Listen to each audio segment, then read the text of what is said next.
I'm going to make a proper start with the presentation. We've got an hour, so I don't want to be waiting around, and I want to cover as much useful content as possible within that hour.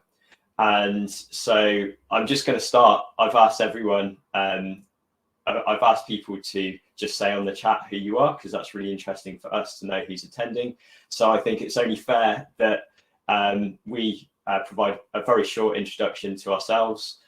So who's on the team presenting this workshop? So I'll start off with myself. My name is Robin Lovelace. I'm an Associate Professor of Transport Data Science based at the University of Leeds, and I'm in the Institute for Transport Studies. I've been involved in the PCT project since back in 2014 when we wrote as a team, and this is a multi-university team including the University of Westminster, the University of Cambridge, London School of Hygiene and Tropical Medicine. We wrote a proposal to create this thing called the Propensity to Cycle tool. So I have a strong interest in data-driven policies and evidence-based policies. So that's my passion.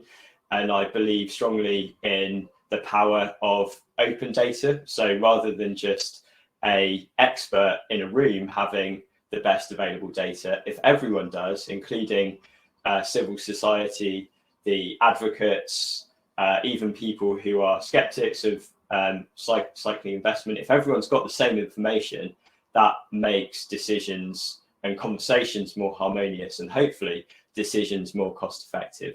So I can now say with a high level of confidence that the Propensity to Cycle tool is being used, and we've done various case studies that are showing how it can help to design a joined up network. It's not supposed to remove the need for expert planning. It's aimed as a kind of supplement and a evidence base, a solid evidence base that can support strategic cycle network planning.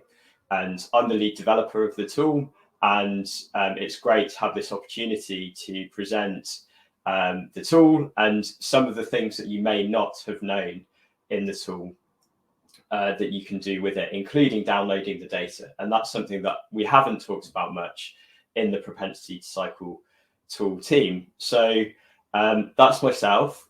We've also got Joey and Nathaniel on the call. So I'll let Joey introduce himself briefly first, and then Nathaniel. Hi, so yeah, I'm Joey Talbot, research fellow at the University of Leeds.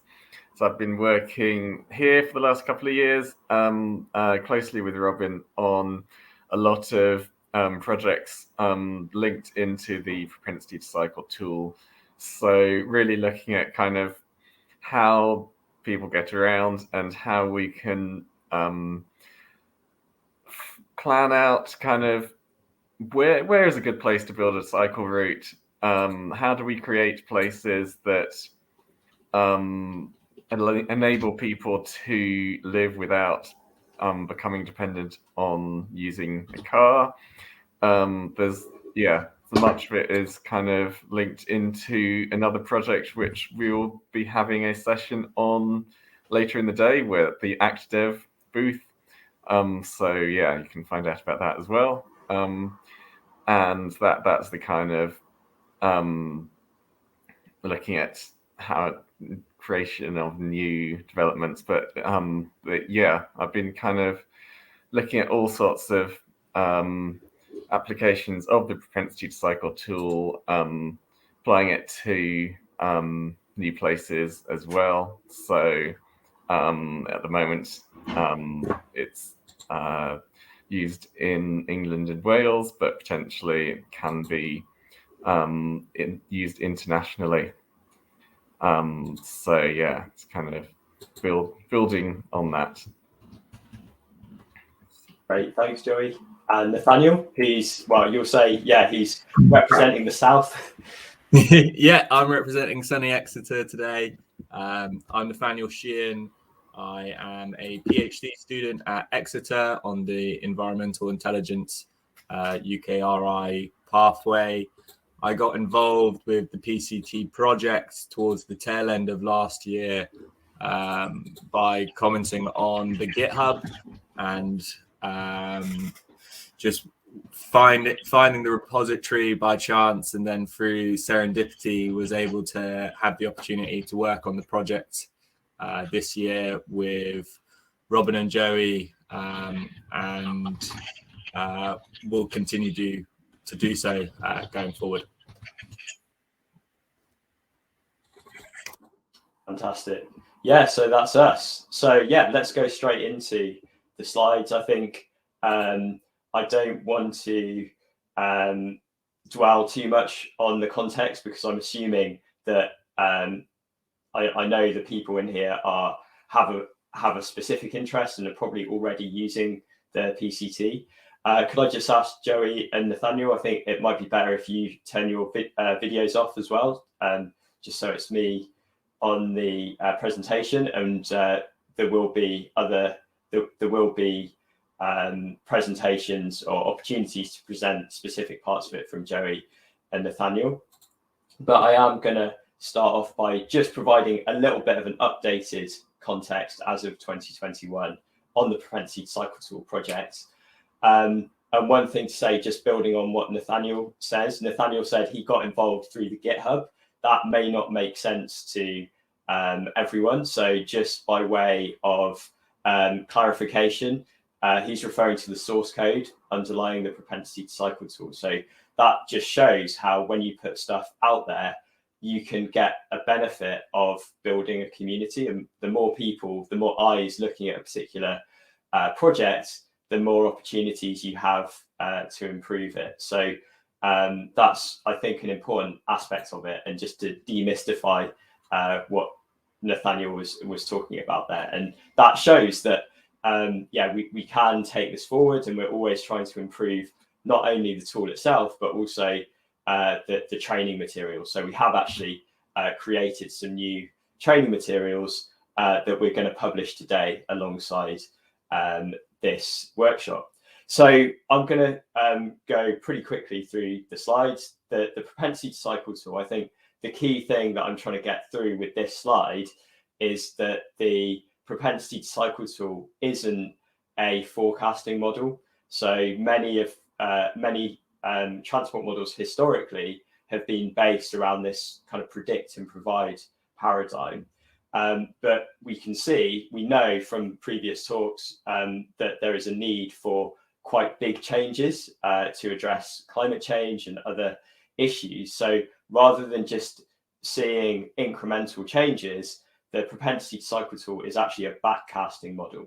So we pick a future and we create a kind of simulation of the future. And then the idea is that is then used to inform policies today to help reach that. And that's something that a lot of people miss. So with the Go Dutch scenario, for example, we're not talking about if you do this, you're going to get this level of cycling. It's saying if we got to Dutch levels of cycling, this is how it would be. And then you can start kind of building the infrastructure that would enable that to happen. The Propensity Cycle Tool is very different from the little GIF that's shown there, in that it's not based on the imagination. It's actually based on hard data. So in a way, the Propensity Cycle Tool is a data project. It's a big data project, and it's added a huge amount of value to existing data from the 2011 census. And obviously that is now pretty out of date. It's 10 years out of date. However, it gives a very good indication of the overall travel patterns, especially at regional levels. So these kinds of patterns have a huge amount of inertia. So although, yes, the base data is now slightly out of date, it's still relevant 10 years later. And obviously we are in conversations about updating the data, but I still think basically I see it as a bedrock on which you can build further analysis. And that's why downloading the data is all the more important. So it has a history now. The propensity cycle tool was first conceived in 2014. I came up with this idea of calculating routes between origins and destinations. And then if you do that for many hundreds, thousands of routes, you can build up a kind of network layer. So this is actually a very early prototype of the propensity cycle tool from back in 2015. And it's moved a long, long way since then. So I'm going to do a very brief history. So in 2017, it was launched publicly as part of the cycling and walking investment strategy. I actually got a chance to present it to then Secretary of State for Transport. And in that photo, I think I'm zooming in to a particular road in his constituency that had high cycling potential. And that allows me to say from a data perspective, there's a high chance that cycle infrastructure there would be well used. Do you have cycle infrastructure in that particular part of your constituency? And that allows the kind of quite abstract data analysis to suddenly become very concrete and real. So a big part of the propensity cycle tool is having this road network layer that demonstrates how these models of cycling uptake can translate into the local context. So yeah, and I've already said something about the importance of open access models, so I'm not going to say anything else there. I think that's pretty well established that there are big advantages for making the data open and especially free at the point of use. So you're minimizing barriers to access high quality data. So that's the general concept. And as of 2021, as I said, this is being used by, I believe, the majority of local authorities across England and Wales. We've added the schools layer, which is a big part of it. And it's now in a kind of maintenance phase, and we're in the process of thinking how best to take the methods forwards for the needs that are coming forward. Also in the context of the census 2021, which is going to be quite disruptive because of coronavirus. So we do need to think about how to get better data, better input data into the propensity cycle tool. One thing also that, and this isn't ready yet, but we'll be presenting this simulation layer, this idea of a simulation layer in the workshop that we're doing at 4 o'clock. So we have done a proof of concept of being able to take the kinds of outputs generated by the propensity cycle tool to create a city simulation. So the software is moving pretty fast, and we are kind of keeping an eye on it, and we're working on ways to provide that extra zoom layer so that you can see and basically simulate changes on the network. But we're not really going to talk about that. But I do think if you've got your hands on the data, it's going to make it easier to be able to explore using the inputs into simulation software such as AB Street, which is the tool that I just demonstrated there. Okay, so yeah, onto the contents of this specific workshop. So in context, we are doing 2 workshops. This first one's about getting your hands on the data and using it and being able to do additional things with the data. And the second workshop that starts at 1:30 is about the underlying models behind the propensity cycle tool and thinking about how you could maybe create alternative models, alternative future scenarios, which could be useful. And that's in line with the kind of open source nature of the tool. We want people to take the idea and to take it forward and use it for your own purposes. So yeah, in this workshop, we're going to find data from the 2011 census that is contained within the propensity cycle tool. download it, and then process the data. And we've got a simple example from North Yorkshire. So hopefully that all sounds good. And yeah, I'm going to go straight in, I think, with the demonstration, starting from the Propensity to Cycle tool web interface, which is what I believe most people have seen. And then we're going to move into this environment of using the Propensity to Cycle tool in QGIS. So I think everyone had this email saying that you need to have installed QGIS before to be able to undertake every part of this workshop. So could I just ask everyone, do you have QGIS? I'll assume the answer is yes, but if you don't, please do say on the chat, and that's okay, just so we get a handle of who hasn't yet installed QGIS. So, and if you don't know what QGIS is, well, let us know as well, and someone can explain. But it is a practical example. It's going to be a practical example. Okay, so I'm not going to worry, and don't worry if you don't, because you'll still be able to see what we're doing and see why we're using QGIS and the kinds of things that you can do with this software. Okay, so the first thing I'm going to do actually is open up the pct.bike website. Okay, so this is the main website for the Propensity to Cycle tool. This isn't the tool itself. This is just a kind of visualization of the national data for England and Wales. And the PCT works on a regional level.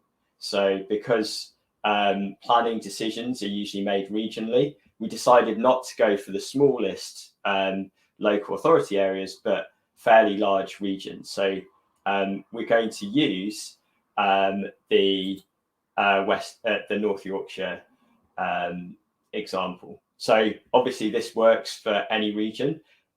We had a bit of a discussion about which region would be good to do, and I think North Yorkshire's a nice example, especially in the context about discussing the importance of rural areas. And I think it's true that basically places like Colburn and these kind of small towns are often ignored in active travel policy, but it also has a urban area directly surrounding York. So I think it's quite an interesting case study, and everyone can take a look at this.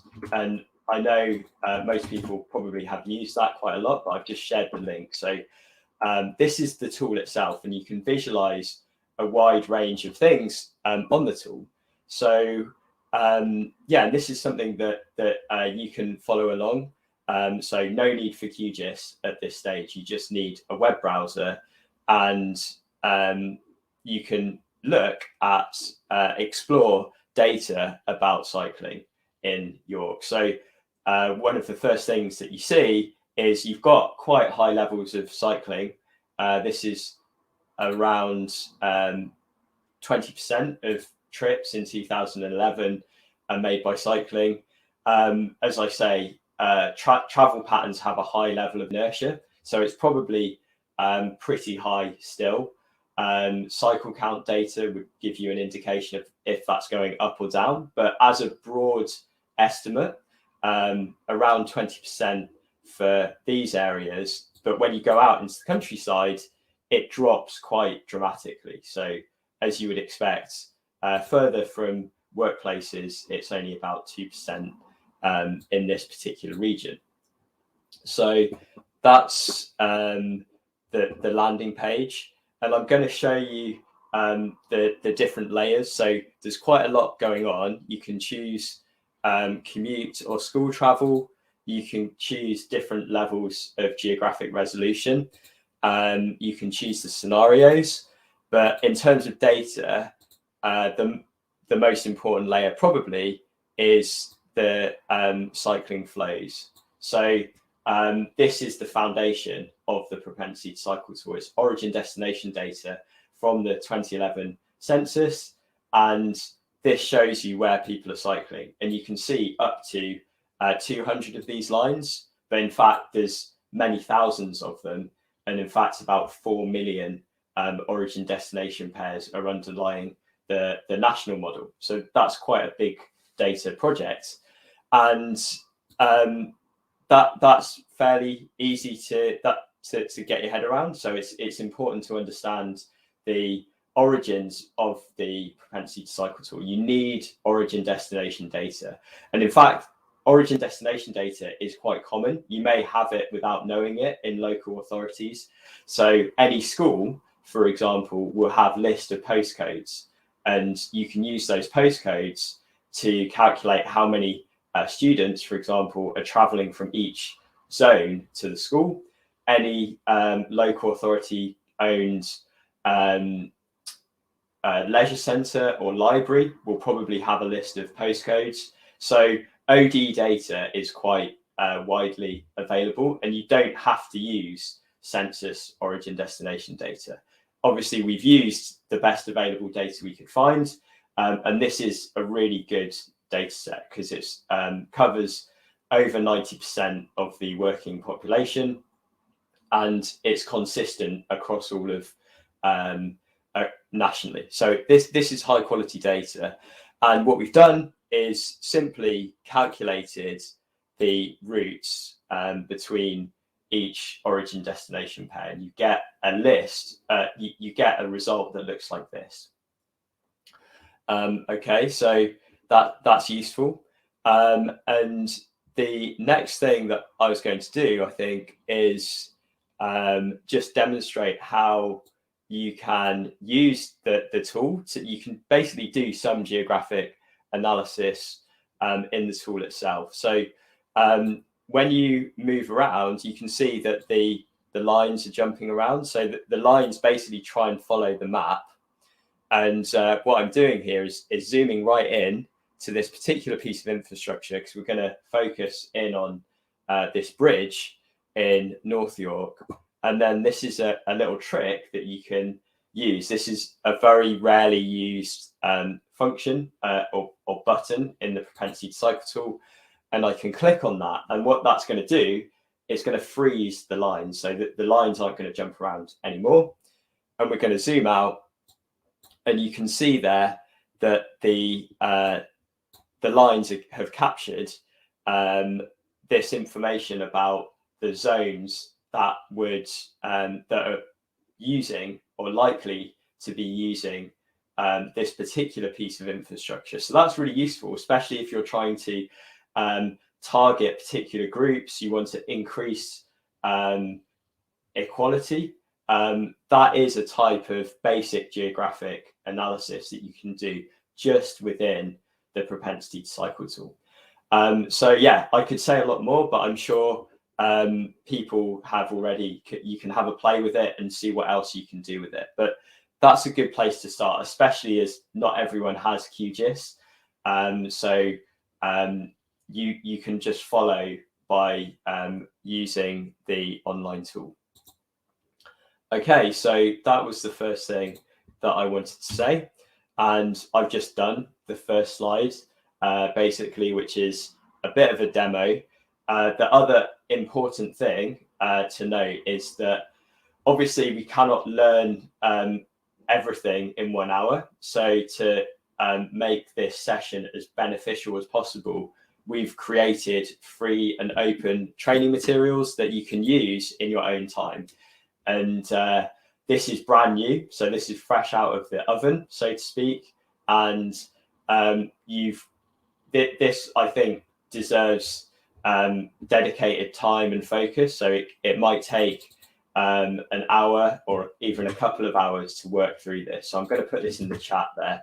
So this is new stuff, and we've put it together specifically for this event. And I'm going to be talking through this detailed workshop, basically. And you can see we've got content for both workshop 1 and workshop 2 that's in the afternoon. Okay, so just going back to the slides. Yeah, so I've covered how to use the propensity to cycle tool in some detail, and that is great. And for many people, that's enough. Like, you could take a screenshot of the particular area that you're looking at and use that as an evidence base. You could click on the propensity to cycle tool and get an indication of it. So you can see this is useful information about that particular desire line. And I think it's worth showing the final layer, which is probably the most useful. This is the route network layer. I can turn the zones off, and you can see that currently there is there's probably substantial use of this particular bridge. I would guess somewhere between 200 and 450 trips per day, and that's just the morning commute. So this represents one-way travel. And the really useful thing that and the key thing to take home about the propensity to cycle tool, going back to what I was saying, is we don't just want to build for yesterday. We certainly don't want to build for 2011 census data. We want to build for a future in which cycling is the natural choice for travel in most urban areas. So the way that you can do that, this is where the scenarios come in. You can just click on Go Dutch, and that shows what the network could look like under a Go Dutch scenario. And you do also have this as a clickable layer. It takes a little while to load, but eventually you should get this data set. And you can see here that you've actually got two lines crossing this particular bridge that we're focusing on, which is Clifton Bridge in York. So you can see that currently it's estimating that there's about 300, but under a scenario of Go Dutch, this has substantial potential to increase. Okay, so that's great, but you can go beyond that. And the next step would be to download the data and start doing some analysis. So if you're in a local authority, you'll probably have GIS officers. If you're in a consultancy, likewise, you'll have people who do GIS. So we actually provide the data in open formats. And at this point, this is where we're going to start doing things together. So if you haven't already done so, just navigate to the propensity to cycle tool for North Yorkshire. I imagine some people will be exploring the tool in their own areas, and we're going to do this bit together. Okay, so yeah, and just going to go onto the region data. So to get data from the propensity to cycle tool, you can click on region data.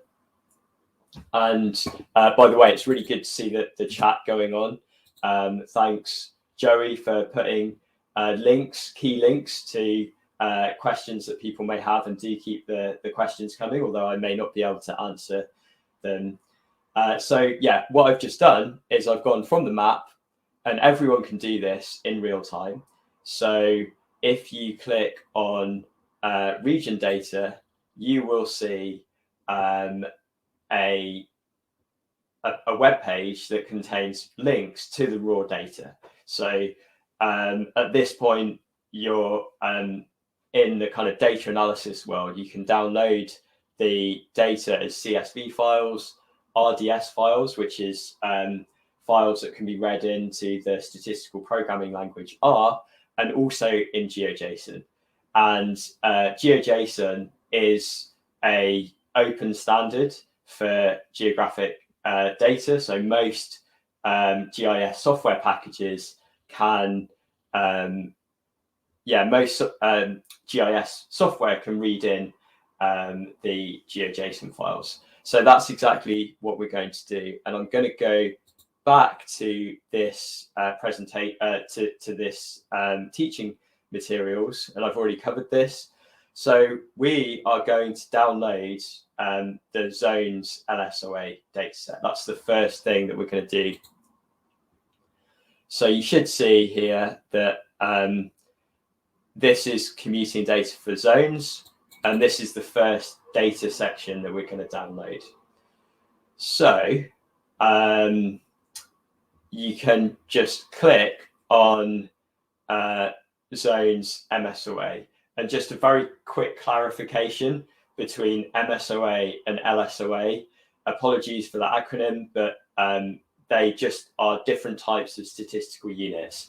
And MSOAs contain around 5,000 people, so they're pretty big, and they were the zones that I was showing before. LSOAs are about 4 times smaller, so you get a lot more detail with the LSOA data, and we want to get as much high quality data as possible.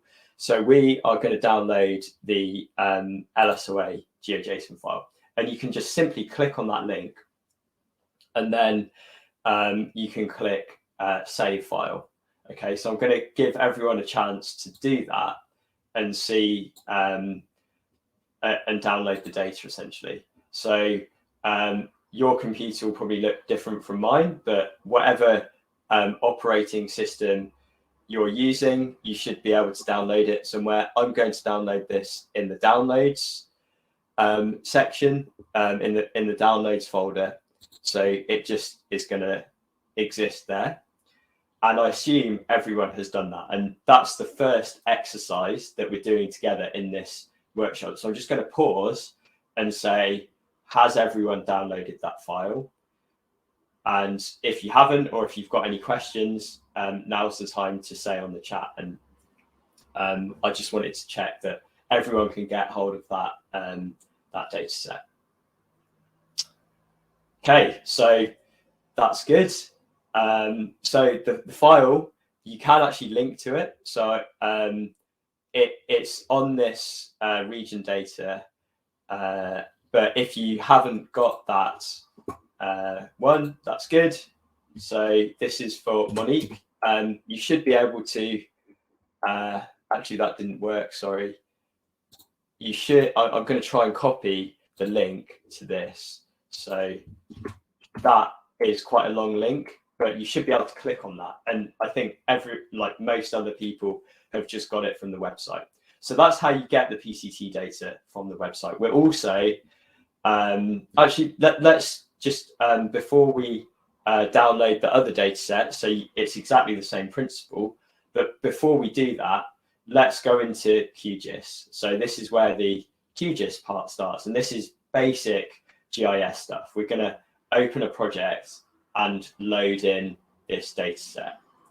So if you haven't already done so, please do open up QGIS. And I know some people haven't installed it. Don't worry if not. I mean, you could start downloading it now, but don't worry if you don't get it set up in time. So what we're going to do is open a new project. And this is, again, a good idea to organize your work into projects.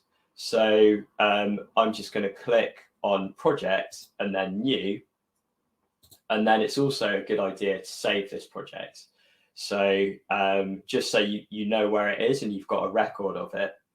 And I can save this by clicking on save as. So again, if people are just firing up QGIS or whatever, I'm just going to try not to go too fast and make sure everyone can get to that stage. Okay. So I think we're doing pretty good for time. So I'm gonna keep going. And this is really good to see all the questions coming in, by the way. So do keep the questions coming. So I'm going to save this. I'm going to be quite lazy, actually, and I'm just going to save it in the downloads folder. So again, this is where the same folder that I've downloaded the data, and I'm going to call it PCT, PCT, and then Cycle Active City 2021. So you could call it that. That's probably a good name. And then you just click the save button, and you will see the name of the project in the top of QGIS. So that's how we get started with QGIS. We open a project, and you'll be able to open this project on your computer in the future. And in fact, I'm going to, at a later stage in the demonstration, get you to open a project that I've created earlier. So projects are really good for sharing your work with colleagues. So yeah, I definitely recommend using QGIS projects. Okay, so everyone is at that stage. Any questions on projects or QGIS at this stage?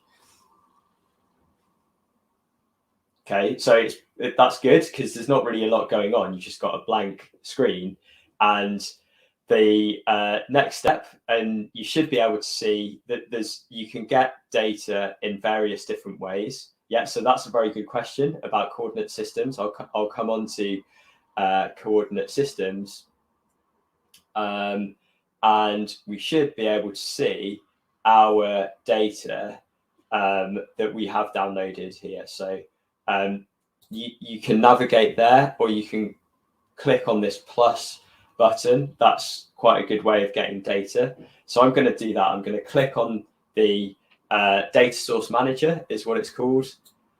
And then you can go into project home.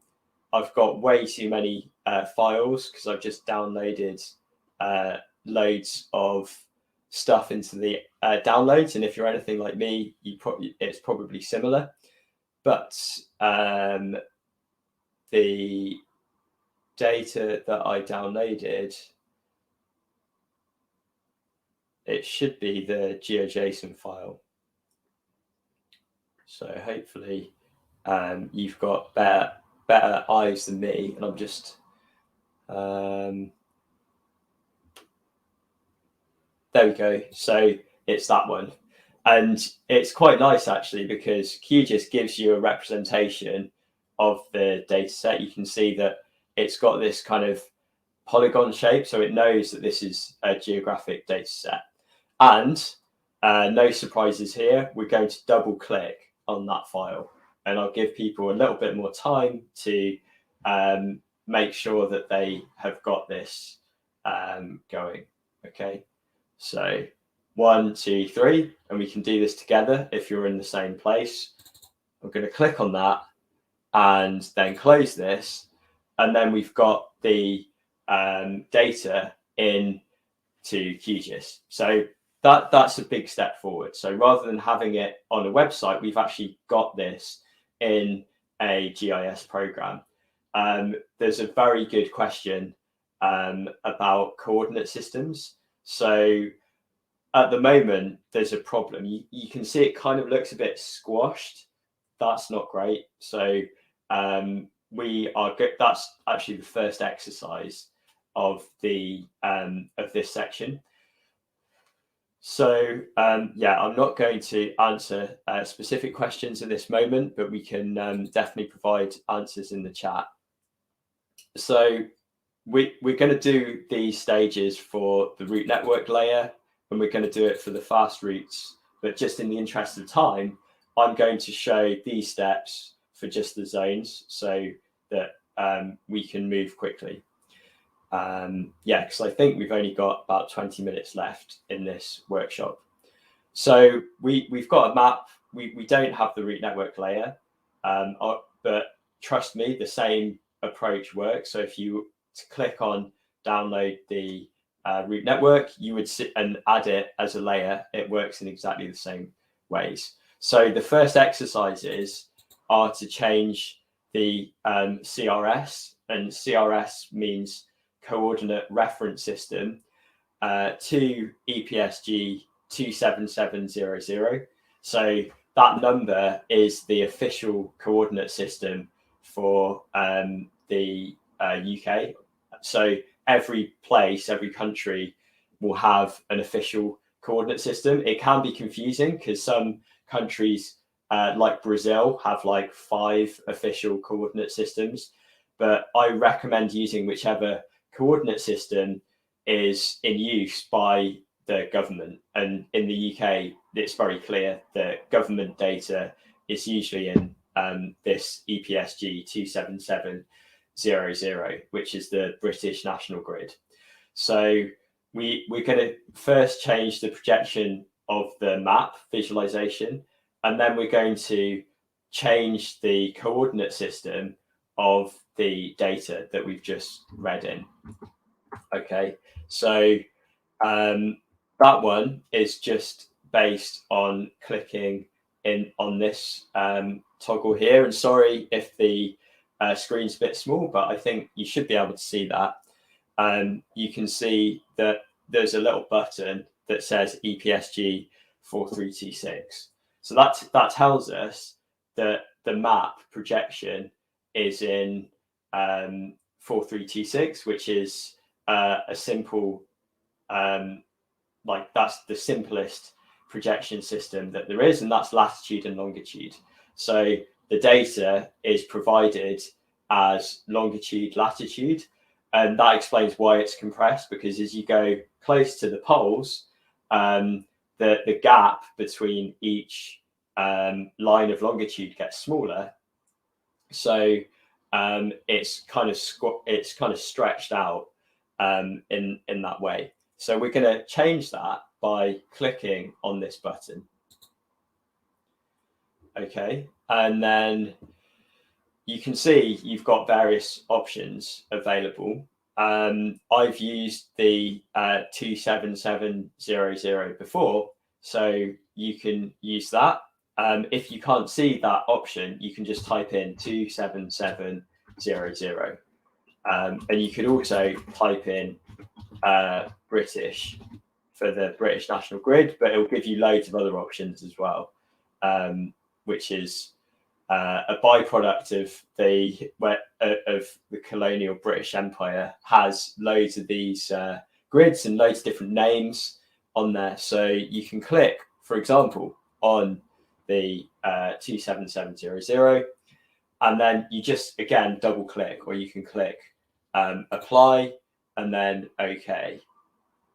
Okay, so I'm going to do that, and I assume that people are doing this at the same time. It would be great if anyone gets this, and you should see the map is not squashed anymore. So if you could just like say on the chat if that's worked or if that hasn't worked, that would be great. You may see something else, which is a option that where you have to select a CRS transformation pipeline. If you do, don't worry, just select the first option, and then eventually it should change the projection for you. So I'm getting thumbs up from Domas, thank you. And I'm not going to rush it. It would be great just to get some more confirmations that at least someone else has got this working. Fantastic. And apologies, by the way, if you're already a QGIS user. This is probably quite basic, but I wanted to make sure that people who are new to QGIS have a chance and have time to get the basics working. So probably the next useful thing, and you may not have this, you may need to install some plugins, but you can add to your data. You can add in, you've got XYZ tiles here, and I can just click on that. And you can see it's giving me this question of how should I transform it? And I'm not even going to look at that. I'm just going to click OK. And bingo. So this is clearly something's working. This is what I was hoping to see. So at that point, I'm going to, I think, stop the demo in terms of the very basic downloading data. So at this point, I'm getting some hopefully good feelings, especially if this is the first time you've used GIS. That was the hardest thing, is getting started, and from there on, the world is there's so many possibilities opened up by having the PCD data in that format. Okay, so I'm fairly aware of time, so I'm just going to go back to the slide. So what we're going to do, and I'm going to do this Blue Peter style, so I'm not going to work through every part of it, but I'm going to show you basically how to download data that represents infrastructure, transport infrastructure, and then we can compare that with the data that we already have. And it explains how to do this in there. I'm just going to do a very quick question, a quick demo of how this works on my computer. So this may not work on your version because you need to install the plugins. So don't worry if you don't have this, but I'm just going to zoom in towards Central York here. I'm going to turn off this layer, and you can see this is York. And then through the plugin manager, I've installed the quick OSM. And this is a really cool feature of QGIS. So if there was one other awesome feature that I would teach, it would be this quick OSM. So you can install the plugin, and then you can download data, specific pieces of OpenStreetMap data. And I'm just going to download the highways and the cycleways within there. So be warned, this does not represent all of the cycle infrastructure in your area. That's just one way that you can define cycle infrastructure. So don't expect to get all of your cycle network using this query. It's just a basic example. So I'm going to go into the canvas extent, and then I'm going to say run query. And again, I don't expect everyone to do this at the same time, because you probably don't have the stuff installed. But you can see QGIS has given me some data, and I can make this line's a bit bigger. I can give it maybe a kind of green color, as cycle infrastructure is often green. So the main point is you are now in control of the data, and you've got hold of some infrastructure data. In many local authorities, you'll have your own data. So you don't have to use OpenStreetMap. You can import shapefiles that represent the official cycle network. So that is a really useful thing that you can do just from in QGIS. And I imagine that's new and hopefully useful for some people. Okay, so any questions on that? And I imagine there will be, and I'm probably not going to have time to answer them, but I'm sure any further questions can be answered on the chat. So yeah, what I'm going to do now, and this I think is going to be basically the final aspect that we're going to do, and everyone can do this, just to see how powerful QGIS is as a framework, as like a tool for not just analyzing data, but also sharing the results. So I'm going to share some results that we have developed earlier, and these results show sorry, that's the wrong link. Yeah, so everyone can start downloading this zip file. So it's probably worth me working through this as well. And this will be the final practical step, just to see what we've done here. So each of the stages in this project, I've saved that as a QGIS project. I've shared the link, and I'm going to click on the link. So you're probably going to see something similar to what I'm seeing. So you should, when you open a zip file, you can unzip it. So I'm doing this at exactly the same time that you are with that link. And I'm going to extract that again into the downloads file because I'm feeling lazy.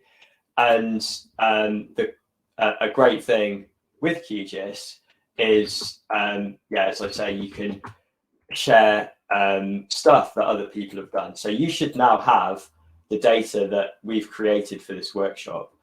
I'm going to save this project, so I encourage you to save it. So that will give you the map in exactly that state, and you can come back to it later.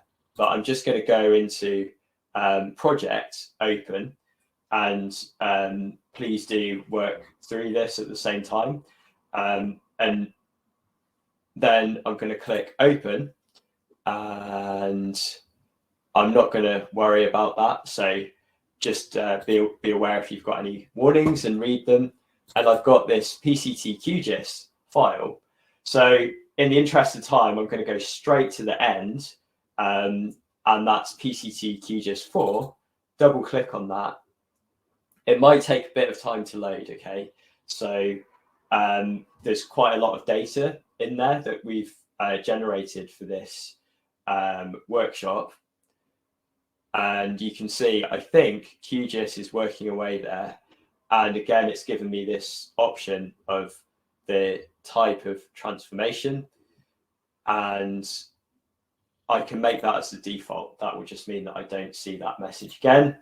And you can see here is, hey presto, some results of analysis that we've done. It's it's overly simplistic analysis, but we have got a definition of infrastructure, and we're also overlaying the route network on top of this. And the reason that we're doing this is so that we can try and identify places where you've got high potential but not much infrastructure. So like I say, I would say the first problem with this is that the definition of cycle infrastructure isn't particularly good. But if you've got a better layer of, for example, only showing dedicated protected cycleways, you could use this technique to identify the sections that have the highest potential according to the propensity to cycle tool, and the lowest level of infrastructure provision. So you could use it to help fill gaps in the network. So this is just a kind of demonstration, a taster of how you can use this kind of analysis. And looking at this, I can explore it interactively. I would personally pick up on this road, which is going out to the north, that doesn't seem to have any cycle infrastructure on it. But I don't live in York, and I would always recommend, always compare this with local knowledge. And the example that we picked up on earlier was a bridge, and this is something that you can work through in your own time. But basically, in the QGIS 3 folder, if you open that, you will see a map that looks like this. And that, again, shows you the same data that we had in the propensity cycle tool with the in the web application, with all of the places served by this particular bridge. So although the bridge is in quite a specific place, it actually benefits people both sides of the river. And you could start doing analysis on that. You could, for example, calculate the average trip distance of those routes. You could do a whole range of analyses. And just probably the final thing that I'll show is it's always worth doing a bit of sanity checking. So I did take a look at this bridge and asked people on Twitter what they thought of it. And the general response was, this isn't great infrastructure. So again, always comparing the results with local knowledge is useful. So I can see there's a question there. In terms of the gaps in the network, no. So the purple one is a very simplistic representation of where you've got infrastructure. And the gaps would be, for example, between these two places where there is no infrastructure. You can actually do a geographic operation to remove all of the parts of the network that are covered by infrastructure, and that will leave you with just the gaps. So you can do these kind of geographic operations to find the gaps. So yeah, that's been very intense for me, just going through these materials. I've deliberately not covered everything in detail because I wanted to go slowly. I would like to ask, on the specific point of infrastructure definition, I would like to ask Joey, who's done some work on this, on defining infrastructure, if you could just say a few things about different ways of defining cycle infrastructure. Hi, so I hope you can see me now. Yeah, so just briefly to pick up on what Robin was saying. So yeah, in a project looking at applying the propensity to cycle tool to Edinburgh. I actually had a look at how you can define cycle infrastructure from OpenStreetMap, and building on work that's been done elsewhere, such as people in Heidelberg. It's basically looking at it's vital to get a picture of where existing infrastructure is, because then if you want to know where the gaps are, that's how you can find them. So it's kind of looking at the tags in OpenStreetMap, and there's a whole range of different tags that relate to cycling infrastructure. I was just kind of picking out the ones that seemed relevant to different types. So I can briefly show you some of this, hopefully. Keep it brief, So, Joey, because time okay. is of the I won't essence. bother with that at the moment. Yeah, I mean, but basically, I think you can see from this map view that I've got that these are the tags. I mean, one of the most basic tag for cycle infrastructure is highway equals cycleway. I think a good resource for looking at more information would be the OpenStreetMap wiki. So do take a look there, and we may be able to share some stuff later on in how to define cycle infrastructure. But that's an important point, and we don't want to be prescriptive, because as research into low traffic neighborhoods has shown, the definition of cycle infrastructure can be quite subjective. So you could have the same road, but if it's got a barrier preventing through flow of traffic, if it's got planters, that could become really high quality cycle infrastructure. So that's something to think about. And something else I'd like to advocate is check out the low traffic neighborhoods work that Cycle Streets has done. So if you just search for Cycle Streets low traffic neighborhood, you'll be able to download data representing low traffic neighborhoods, and that will be useful. The main takeaway message, and I can see it's 12:29, so hopefully a good time to follow up. And I'm just going to stop screen sharing and wrap up, basically, is that when you've got your data in QGIS, good things can happen because you're in control. When you're just using a web application like the Propensity to Cycle tool, or also other kind of cloud providers, you're limited by what that particular web application can do. Whereas when you've downloaded the data, you are in control. So you can mix and match. You could have a layer representing road traffic collisions. You could have a layer representing low traffic neighborhoods. So I really advocate you to take a look at the PCT data. There is loads of data out there. So there's a lot to learn, but hopefully this has been a really useful resource in terms of getting you started. So on exactly past, I'm going to kind of wrap up and say thanks everyone for attending. Thank you, Joey, for that talk about the complexities of defining cycle infrastructure. I think it's more about how comfortable is it to ride on, how much motor traffic do you have to interact with, and how safe is it? These are the things that are really important, not just is it tagged as a cycleway on OpenStreetMap. So the time constraints have been mentioned. They were quite imposing, but what I wanted to do is inspire you to go out and read more. We've put together this big tutorial that we're going to share with everyone. So do check that out online. We'll stick around on this chat if anyone's got any further questions, and I'm happy to kind of keep the presentation going, maybe for another 5-10 minutes to answer any specific questions. But overall, thanks everyone. And as I say, we're doing a workshop in the afternoon at 1:30 UK time, so we'll be able to pick up on that.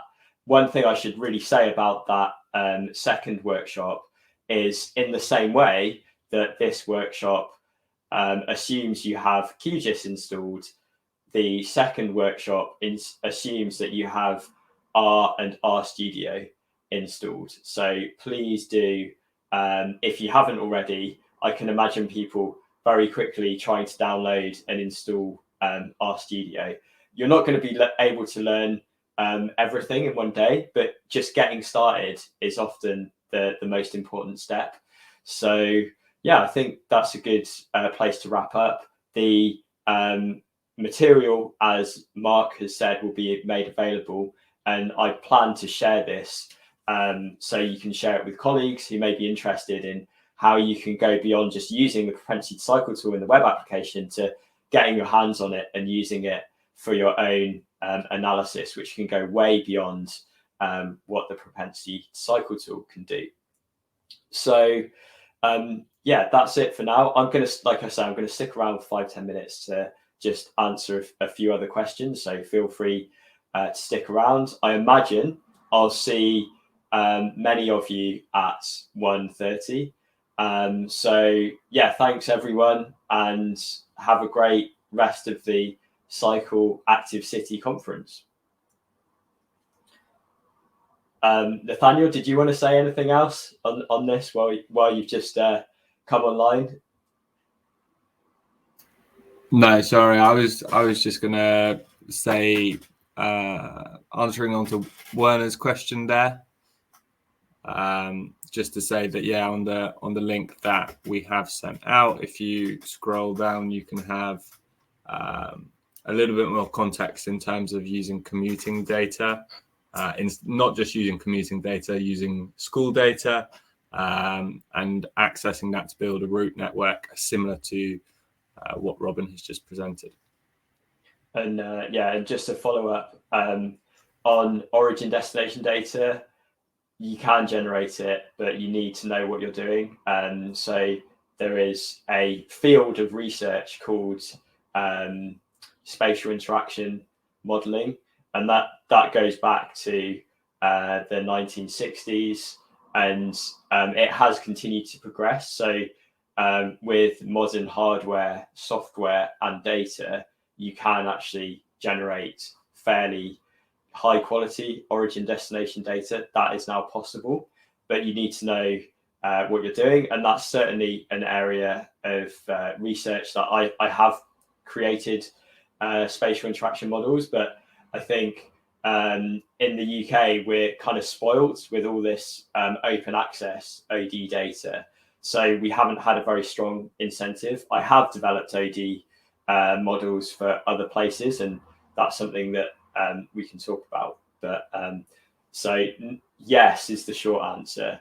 There are ways to create OD data, but you need to have a proper analysis and also validation process. And that's also something that we didn't talk about in the propensity cycle tool, because it's about a future, quite a long future. We're not trying to validate it against like historic data, but I do think that if you're looking at near-term improvements, monitoring is really important. And the price of monitoring kit has dropped over time. So I think monitoring is part of the equation. And that also feeds into my point that when you have downloaded the data, it's more valuable. So you can compare your data with infrastructure data. You could also compare your data with count data. So once you've got it in this environment, which is QGIS, you can start to do additional analyses. Yeah, and then Joey's just shared a link. So all of this is based on open source data, and we want to encourage people to look at the source code, to ask questions, and you will find a lot of interesting resources. If you know anyone, or if you yourself are interested in the software development side, we're looking to improve this all the time. So there's ways to get involved in supporting open source software. So I think by kind of asking questions on these forums such as GitHub, which is where we host the propensity cycle tool code, that's a good way to improve your understanding and your knowledge. And there's a really, I think, supportive community of people out there who, yeah, just want to make tools for evidence-based planning more widely available to many people. So are there any other questions from people? I can see there's still some people on the chat. So if you've got a burning question or there's any questions that were unanswered, now's a good time to ask that. And we can actually, I think, I don't know if we can get more people in the chat, but have a think. And if there's any questions or you want to share the links, if you want to like double check any of the links, please do so. But possibly the most important link I shared at the beginning, I've just shared that link now in the chat.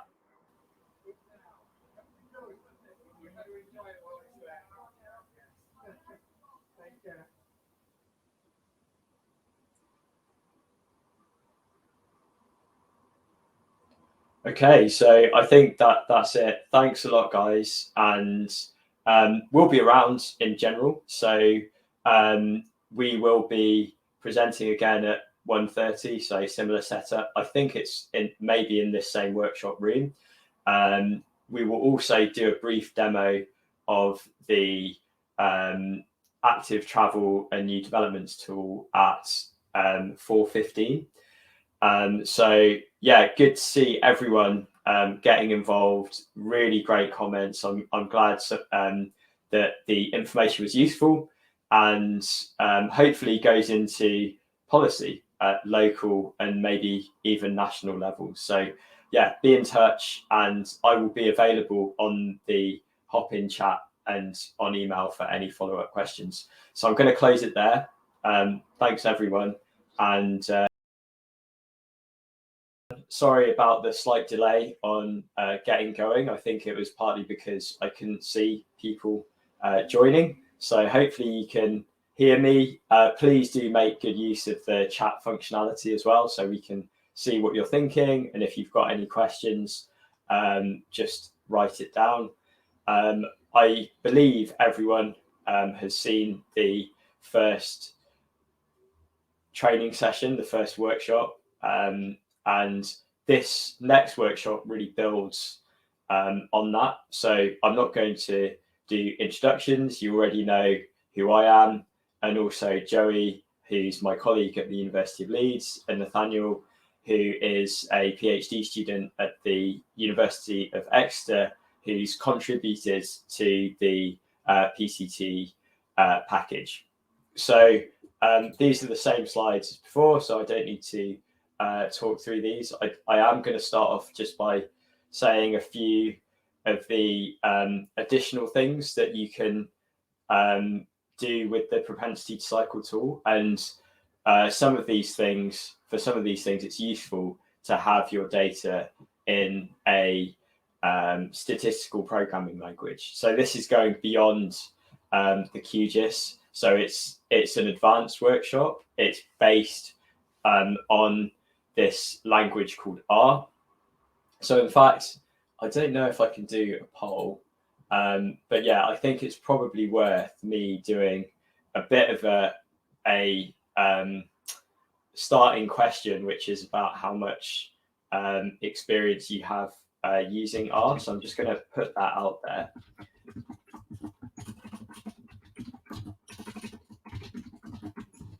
So apologies for the wait, but this will give us good insight.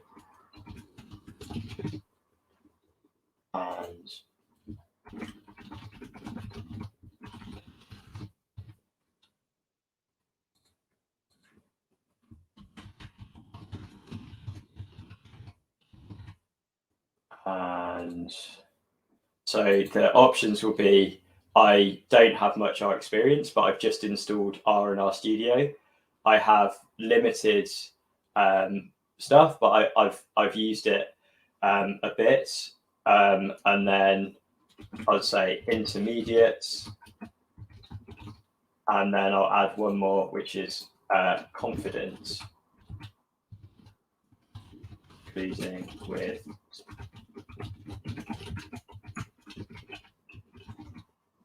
okay, so I've just released that poll now, so you should be able to click on the poll button and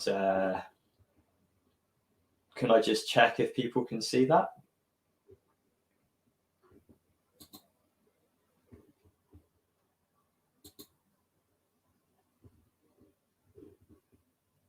I'm guessing not from the yeah. Okay, great. So I can't see the results. I guess people are filling that in, because this can be as technical as you like. I mean, it's using fairly recently developed R code.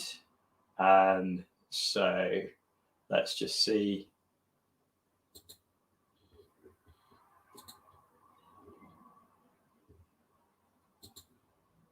All right. Okay. So this is great. And just to give you a bit of a feedback, again, I don't know if you can see the results, but we've got 4 people who don't have any R experience. That's the biggest group. We've got 2 people who've dabbled. We've got 3 intermediate R users, and we've got someone who's experienced. So that's really useful information. And similar with the QGIS workshop, we want to make this as accessible as possible. So we're going to try to make this workshop accessible for people who are brand new to R.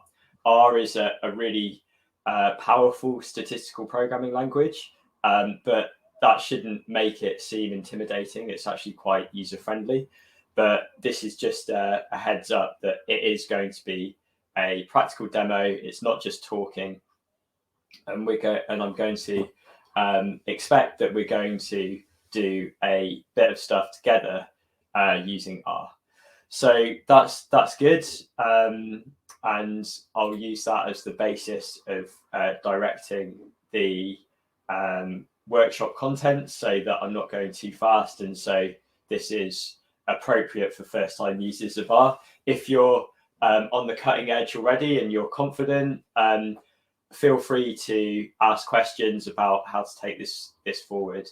The first thing that I'll do as well is to give maximum flexibility, because I think different people will want to get different things out of this workshop. I'm going to share the link to the tutorial that this is based on. So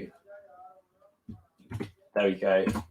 Bingo. So yeah, it's the same link as before, but just section 2, which is on modeling change. So you don't need to look at it now. You can maybe open it up in a web browser, but we're going to be referring to this document throughout. Yeah, so in terms of what the PCT can be used for, this is picking up on the presentation that I did for workshop 1. In fact, the PCT can be used in quite a wide variety of ways. So it doesn't even start with cycle network planning. It can be used to kind of build a vision and help people to imagine how the future could be different. And if you want to use it in that way, maybe it's helpful to present the results in a different way, maybe more of a kind of storytelling, maybe more suitable for the public, rather than the propensity to cycle tool, which is very much focused on people who are already planners. And if you want to change the way that the propensity to cycle tool data is used, you need some kind of software to do that. And that's really the kind of fundamentals behind this workshop.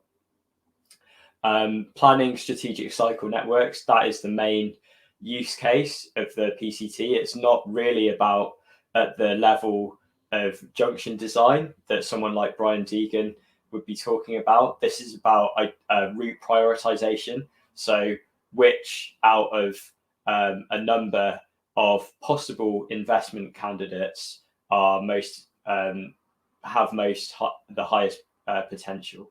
So it's about the big scale network prioritization. We saw in the last workshop how the PCT data, when combined with data on infrastructure, can be used to help identify gaps in the network. So that's getting more detailed down to maybe individual cycleways are in need of improvement, or places where you've got kind of gaps in the network. And yeah, there's also other things that we could use the propensity to cycle tool to do. So there are a range of uses, and if you have complete control over the data, there are probably uses of the PCT data that we haven't picked up on. So a great example of this is just over a year ago, during the first lockdown, we adapted the propensity to cycle tool to help prioritize investment of the emergency active travel fund. So that was a good example, and it was because we have got the PCT data in this powerful software that we can adapt it in these kind of ways. And the same applies to low traffic neighborhood planning. I believe the PCT approach and the data could actually support the low traffic neighborhoods agenda, and especially with the school network layer that we didn't actually talk about much in the previous workshop. So all of these things rely on being able to do stuff with the data. And another example as well is ways that we could actually improve the propensity to cycle tool. So this example is from Lisbon, which is a very hilly city where you need to take hills into account. Again, you need to have understanding of the data and how the PCT works. So you could even modify the uptake, and you could create new scenarios. So that's basically a few of the use cases. Another one that myself and Joey are looking at is looking at estimates of change in risk over time.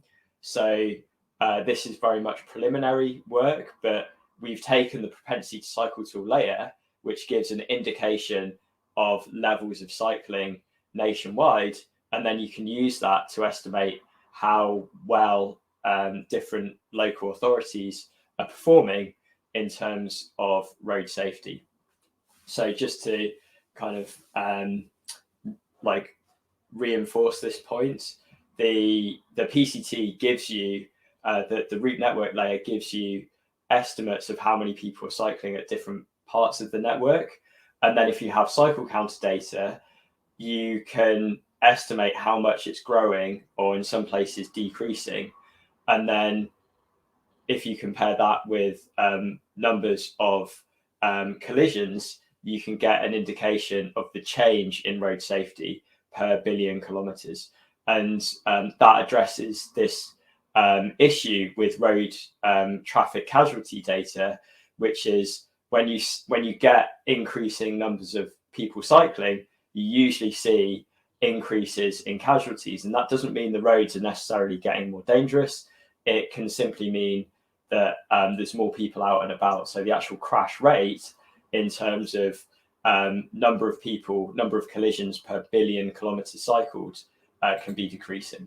So these are all examples of uses of the PCT. And there's a lot inside the propensity to cycle tool. There's various components. So you've got the route analysis element, you've got an uptake model, and you've also got the health impact assessment element.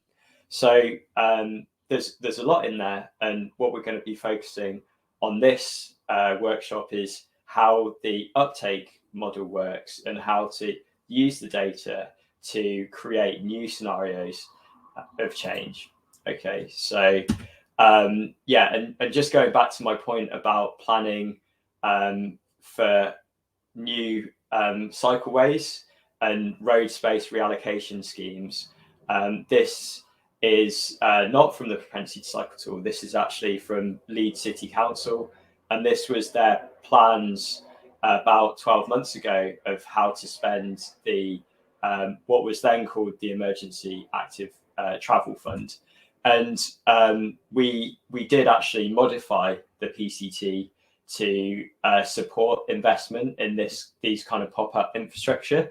and they're not the same. And obviously, the map that's produced by the council is based on deep knowledge of the network and constraints that aren't being captured in the tools. However, you can see that there is a broad fit, and I know that 2 of the main corridors that have been flagged by our research have been implemented now. So you've got Kirkstall Road, which is this red one that now has light segregation, and also the road that consistently is flagged as having very high cycle potential, Otley Road, now has light segregation as well. And I think it's fair to say that this evidence base contributed to it. So why am I talking about this in a session on modifying scenarios? Well, it's just to show you the kind of things that you can do once you have a good understanding of the internals of the propensity to cycle tool. So this is the rapid tool, and we had to put this together in a very short timeline. So it's basically in the middle of the coronavirus pandemic, and it was kind of emergency mode. We need this stuff, and because we had all of the data, we could put together this evidence base very quickly. So the broad point is once you've got the data and it's open, and you can use it in different ways. So what we did was added data from OpenStreetMap to identify places where you had more than 2 lanes of traffic, so possible candidates for road space reallocation. And then we joined up the roads, and we basically provide, in a way, it's a simplified version of the PCT, and that the outputs give you specific roads that have high potential and also sufficient width where you could introduce road space reallocation or other kinds of measures. So that's just an example. And I think that all highlights the message from the previous workshop, which is that the PCT is an open tool. And when you make the data open, it can be useful in ways that you didn't expect when you made it open. So there was no way that we could have predicted that this pandemic would have happened, that you would have had the emergency active travel fund. But because it was all there, we could rapidly adapt and add to this evidence base. Okay, so that's a bit of context, and there's plenty of references on the PCT tool itself. But the main part of this session is actually working through the tutorial. So I think I'm just going to talk through what we're going to do, and then we are going to together, and this is especially talking to the 4 people who are new to R&R Studio, we're going to open up R Studio and start the process of getting data into R Studio. So that's good. We are going to look at creating and basically reproducing the uptake results from the propensity to cycle tool. And we are also going to develop a new scenario of change. So I think this is really interesting, and it links back to what we were saying previously about urban areas being different from rural areas, and how does the government's aim of getting to 50% of walking and cycling by 2050 relate to the overall picture of transport. So all of this is stuff that's contained in the propensity to cycle tool, and because it's based on 2011 open access census data, the propensity to cycle tool data doesn't just have data on cycling. It tells you information about walking, about car use, about public transport, but you can't access easily that data from the PCT website, and downloading the data and analyzing it in R is a great way of doing that. So yeah, we're going to develop this scenario of change that also shows walking uptake. And then finally, we're going to develop a new scenario of change that we're going to call Go York. So in the propensity to cycle tool, you have the baseline scenario, then you have the government's target to double cycling, you have the equity scenario and the near market scenario, and then there's a big jump to Go Dutch. So you go from a doubling of cycling to roughly a 10-fold increase in cycling. And this section demonstrates creating an intermediate scenario that's between Go Dutch and the other scenarios. And obviously there's also the e-bike scenario in there as well. So that's what we're going to do. You can see there's lots of R code in there. And then there's a final kind of bonus section, if we get time, on downloading route network data and how you can combine the travel to school layer with the commute layer to get a more comprehensive network. So that's a really useful thing that you can get out of this workshop. So that's a bit of an overview. Before I get going, are there any questions that people may have on this? Okay, any issues with getting R and RStudio installed? I guess that everyone has already got this. Okay, so that is good. And given that the biggest group of people is new to R, I think the logical approach will be just to go back to this this last section, 1.6, which is getting PCT data in R. So yeah, to get the data in R, obviously you need to have RStudio open. So I'm just going to type in RStudio, and then it launches like in any other program. And I'm just going to open this up. So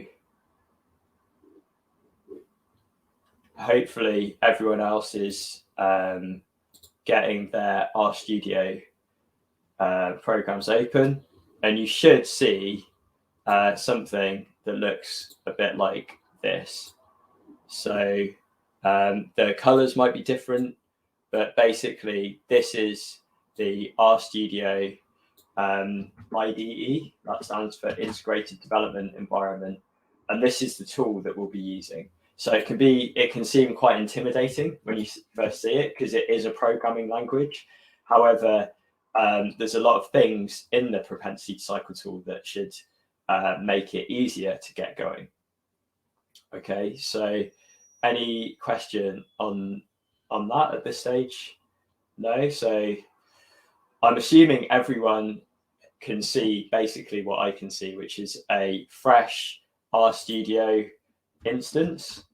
And I'm going to make that a bit bigger so you can see the code easier. Does anyone not have RStudio installed? So I'm just going to take a moment and go quite slowly to make sure that everyone's on board with this.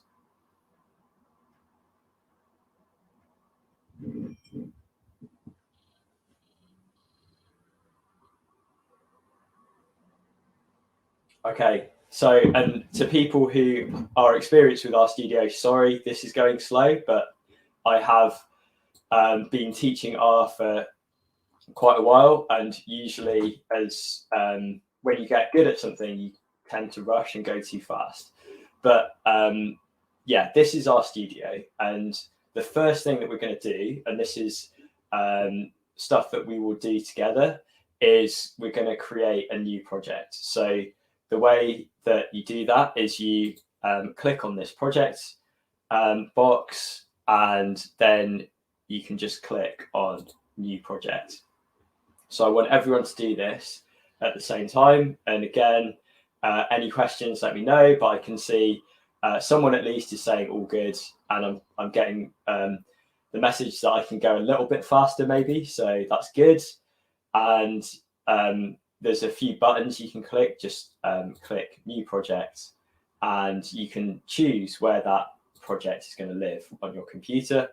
I'm using Ubuntu operating system, but it should look pretty similar on Windows or Mac. And I'm just going to put this in the temporary directory. You can put this anywhere, and then you can choose the project name. So if I just call this PCT models, that will give me insight into that's something that I can refer back to. So yeah, you can call this PCT models, and then I'm going to click create project. And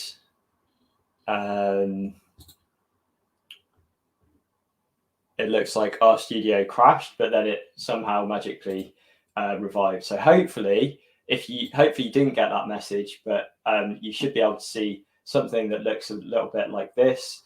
And again, it's the same thing. The only thing that's changed is you've got this little PCT models box in the top right. So yeah, I'm going to give a chance for everyone to get to that stage, and I think that should be pretty self-explanatory. Okay, and deliberately going slow because I know this is the first time that at least 4 of you have used R and RStudio. So you can have a look around. You can like click on the different buttons, and RStudio really is quite a space-aged editor. It gives you lots and lots of options. Okay, so that is good. And the next logical step when you're using RStudio is probably to create a script file. So just to clarify, this is the console, and everything that gets executed goes into the R console. And you can type in R code here. So if I want to make a plot, for example, and you can try this, you can create a plot, and it gives you that. But a more useful way of working with RStudio is with the source editor. So you can actually edit a file that you can save and use again. And this is the foundation of the propensity to cycle tool. It's basically many R scripts that we've developed over the years that contain the computational logic that's in there. And the key thing that we're going to be using is the propensity to cycle tool R package as well. So I think the first thing that you should probably check is do you have the necessary packages installed? So yeah, to open a script, you can click on this button and then click on R script. There's also a shortcut, but what I'm going to do just to show you the command line way of doing it is you can type in file.edit, and you can see that RStudio is giving me various options. So these are all functions within R, and you can select which one you want. So in this case, I want file.edit. So you can just type in file.e, and then to get used to using shortcuts, rather than typing out file.edit, if you're feeling lazy at this point, you can just press enter, and it's going to create, it's going to also complete that. So it finishes writing the function, and then it puts these curved brackets around the function, and you can enter in what you want that function to do. So these are called arguments, and I'm going to press the tab button next, and you can see these are arguments that RStudio can take. And I'm just going to type in a file name. So I'm going to type in pct.r, and we can all together open up a new script that's called PCT. So I've written that. Nothing's happened. So for R to execute things, to do anything, you have to execute the command. And this is really basic stuff. So again, apologies to people who are fairly experienced with this. But what that does is it opens up a new file. And this is just like any other file that exists on your computer. You can look at it in the browser. You can open it in other programs like text editors, Notepad++, or even other development environments like Microsoft Visual Studio Code is actually quite good for working with R files as well. So you don't have to use RStudio. RStudio is by far the most popular and probably user-friendly program for working with R files. Okay, so that's great. And what we're going to do is try to replicate some of the stuff that we did in the QGIS package, but from within the power of the R statistical programming language. So the first thing I'm going to do is write a comment. So this is useful at the top of your R script. So get and visualize PCT data. And that's what we'll be doing.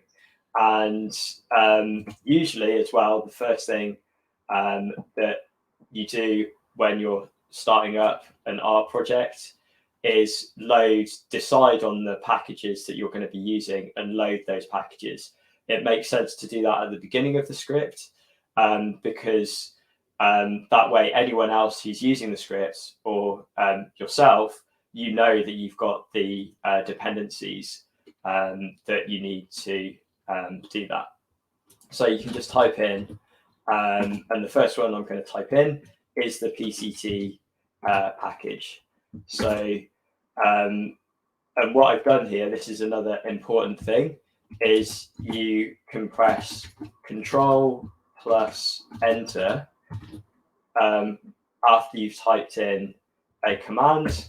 And what it does is it takes that command from this place, which is the source editor, and then it dumps it and executes it in the console. So that's how we work with RStudio, and it's a very efficient way of working because you can build up the script and do interactive data analysis and kind of modify this script as you're writing it. So very glad, and thanks Dylan for the nice comment. I think it's nice. I think RStudio is a really great program. I've been using it for a long time, and I'm so glad that they developed RStudio, because before RStudio, basically you had to use something that looked a bit like this, which is just like a terminal with no support in there.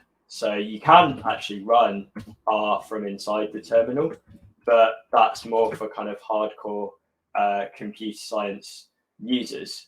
And originally, that's how R developed. It was developed by professional statisticians who were also computer scientists, so a pretty niche group of people.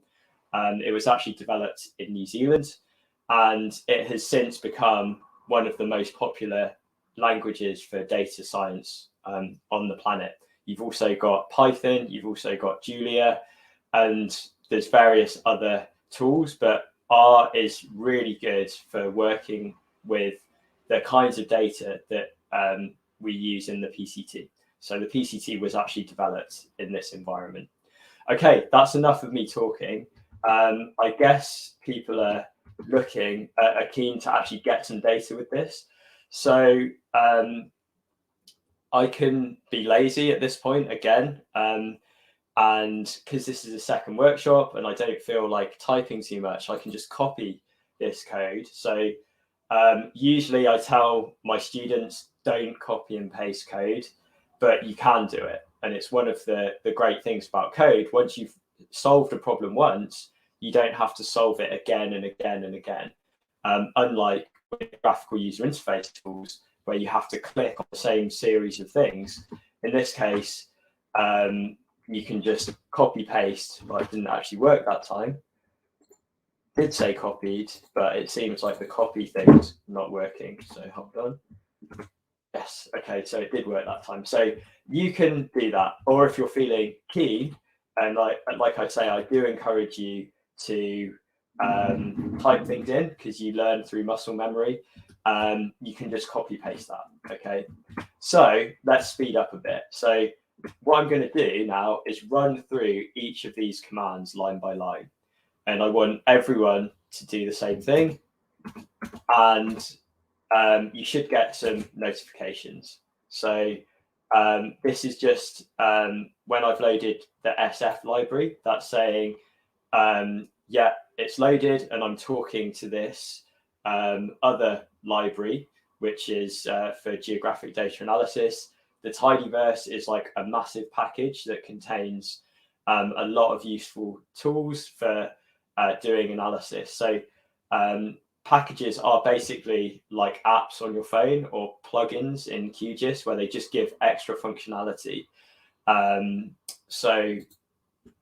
That's what it allows, and it means that you have new functions available to you that were not previously available without loading that package. So I'm going to assume that everyone's got to that stage, and I think let's just get some data at this point. So like I say, the propensity to cycle tool package was designed to encourage people to download the data and to make it easier to use the data for people who are using R. So the first thing that we are going to do is, so I'm just typing in get PCT. So you can see there's a whole series of functions that have appeared in the RStudio development environment. So get PCT centroids, get PCT lines, get routes. So you can get all of those same things from the that you can get and see on the website. You can just download them from R, and that's a definitely a useful way of working with PCT data. So what I'm going to do is, you can see I've selected this get PCT zones function. I can at this point just press enter. Okay, so just press enter, and then it auto completes and it puts the cursor exactly where I want it inside those curved brackets. And again, the next thing I'm going to do, and this is a typical R workflow, and I think myself, Joey, Nathaniel, and other people who use R just almost don't think about it. But the next stage when you're here is to press tab, and then you can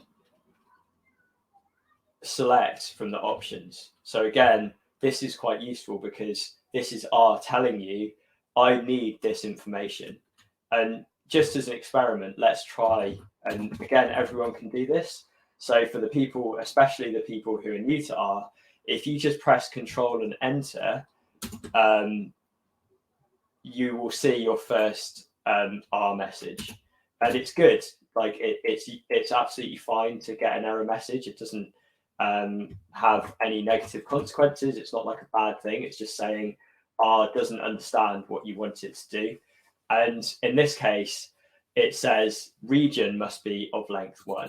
So that just means that you haven't given it a region. And that makes sense because, as I said in the first workshop, the PCT it works on a regional level. So let's get data from the Isle of Wight. And I can just execute that command, and it's printed out a load of stuff on my screen. So that's of limited use because I can't do anything with that. All it's doing is it's just printing out. Like what can you do with that? So the next key concept in R is assigning objects and creating new objects. Yes. And also, I think that there's on the R side, there's assignment. So, and then there's also, how did I know that I want that the Isle of Wight was a region. So if I wanted to create another message, I'm from Herefordshire, so I could just type in Hereford. That would be a that would be a logical thing. Type in a place name, and in fact, that gives me an error message. So how do I know what regions are available? Well, the good news is that there's a data object inside the PCT package called PCT regions, and you can see them. You can see the complete list of PCT regions by typing in PCT regions and then region name.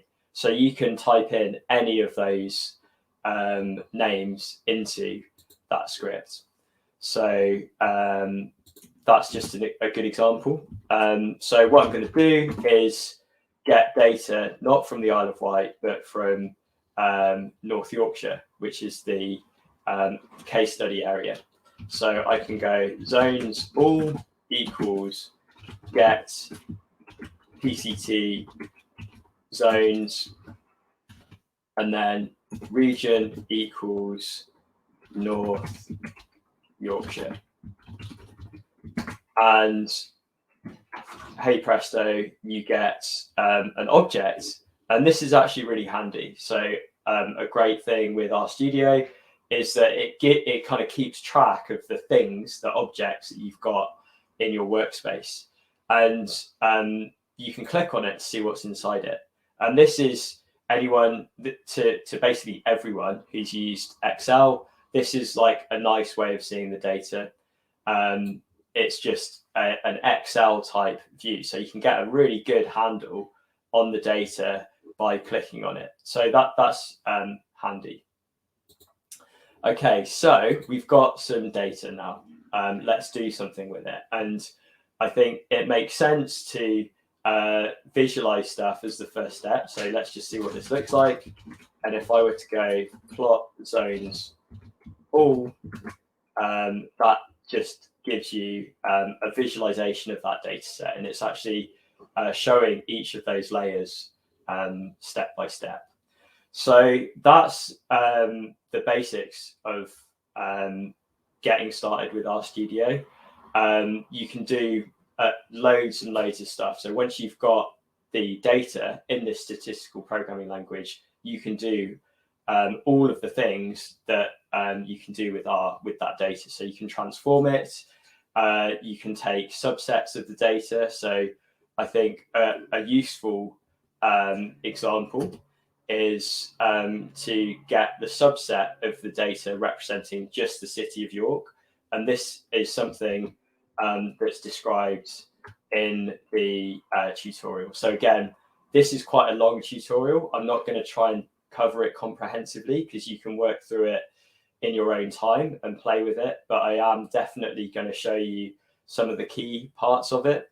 So this is York city centre. So imagine you want to get just that you're only interested in York. You're a local authority transport planner in York. You probably will want to get the data for that particular area. You don't care about all these other local authorities.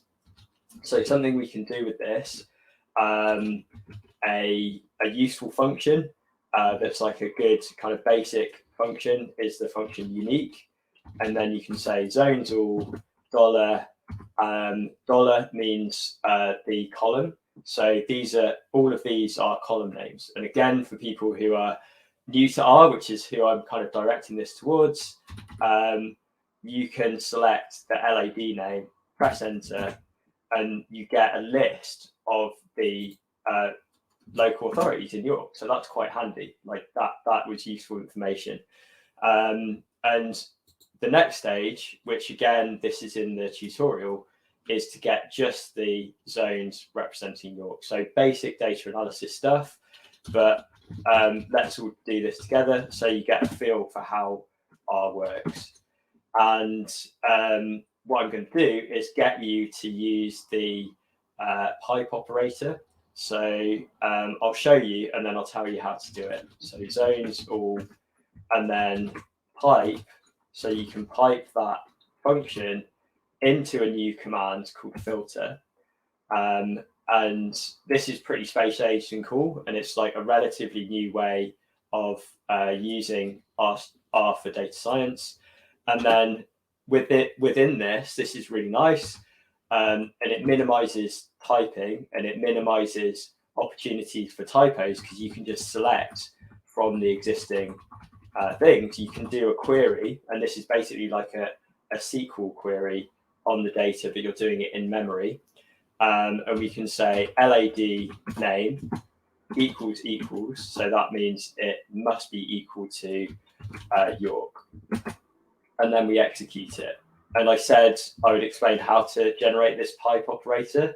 What you do is press, if you're on Windows, Control plus Shift plus M. And I'm going to press Control Shift M, and it will just keep producing those pipes. So again, this is good for productivity. So I know we're being ambitious in terms of trying to learn a language in one session, but hopefully that's given you enough to get started with. What I'm going to do now, I think, is, unless there's any questions, so feel free to post more questions, I'm going to shift gear and go straight into the code that we have prepared for this workshop. And so there's two elements of it where you're kind of learning to get started with R, and then you can see what the possibilities are in terms of answering those questions of how do you create new scenarios.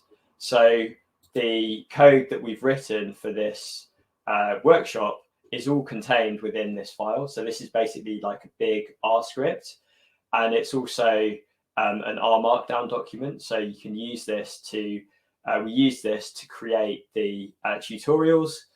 And I'm going to show how to very quickly get all of the data sets from the PCT that we've used in this. So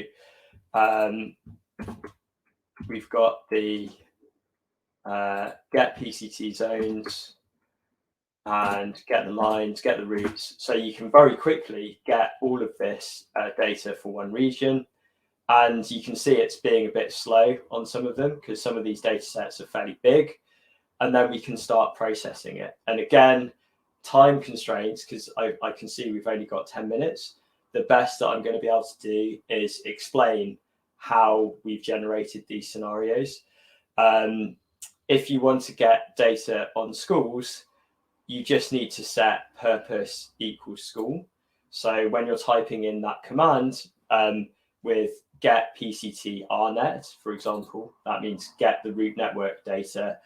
You just need to add this argument purpose equals school, and it will get that data. We don't provide the route level or the desire line data for schools because it's sensitive data, but we do for the commute data, which was already open access. Okay, so let's, and you can create a plot. So if you want to create a plot of a single variable, you can do this. And I could see there was some discussion of the TMAP package. So the TMAP package creates really nice maps quickly, and you can do that. So that already is starting to get useful information. You've got the data in a form that you can start visualizing it.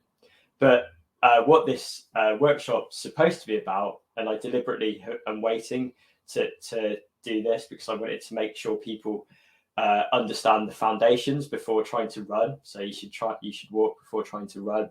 Basically, all of this code is open, so you can read it in your own time. And I'll just show you how to do that. So if you want to see the source code, you can click on this button at the top of the link that I sent. And this is all of the source code. But yeah, going back to RStudio, this is just explaining how the uptake functions work in the PCT. So to calculate the proportion of trips that are made by cycling, we've taken all of the desire lines and then divided the number of people who travel by bike by the number of people who travel by all purposes. So we can summarize that new information. And again, I'm going to make this screen a bit bigger so you can actually see it. So there you go. So summary, lines all dollar P cycle. And you can see that this goes between 0 and 1, although the highest proportion in there is 0.83. And then just going down to the PCT scenarios, what we're doing here is we're using this function called uptake PCT gov target 2020.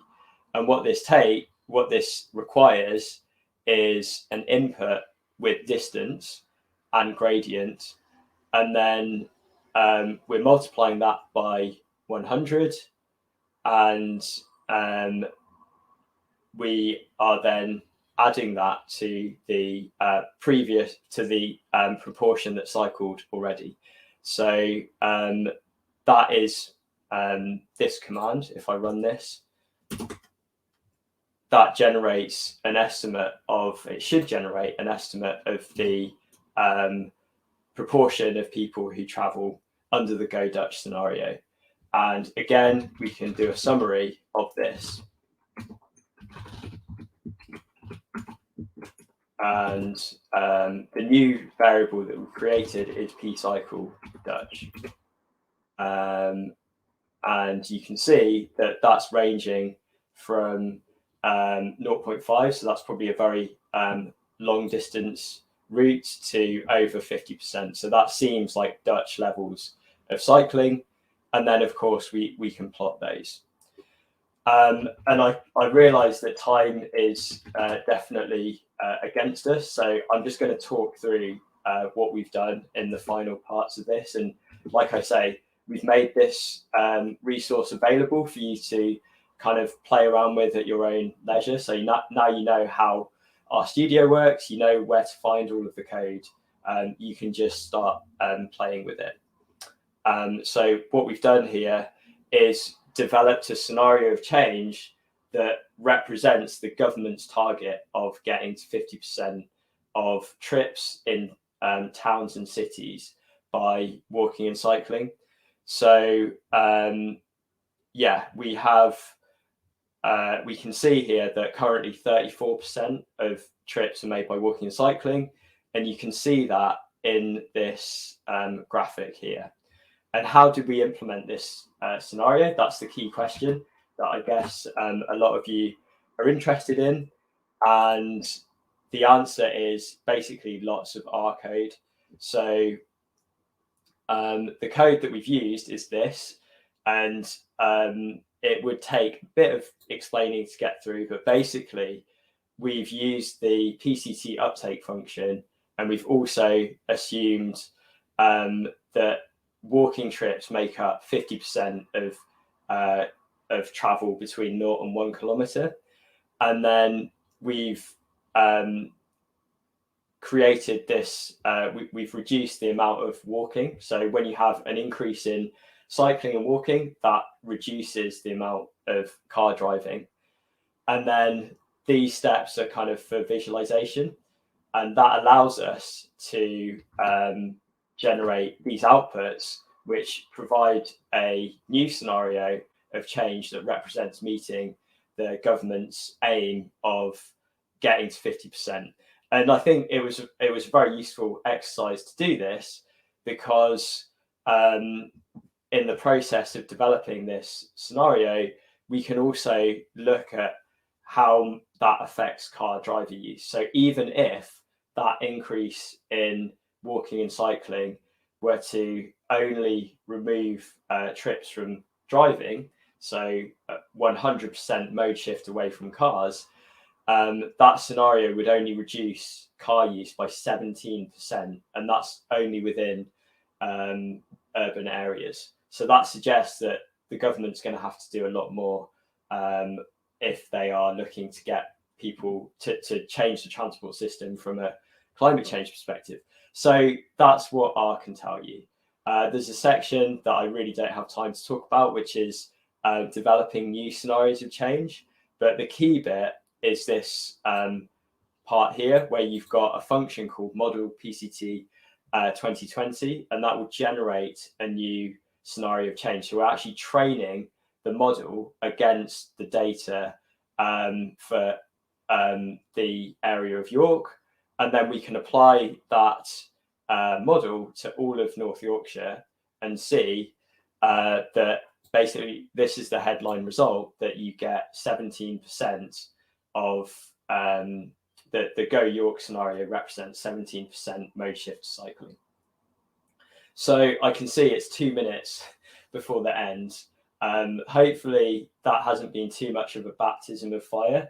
I'm especially interested to get feedback from the people who are completely new to R. How did you find that? Do you have any questions? Hopefully you managed to make a map at least, but it was always ambitious to learn a completely new language within 1 hour. So I've adapted the content for you guys, and hopefully that's been of use.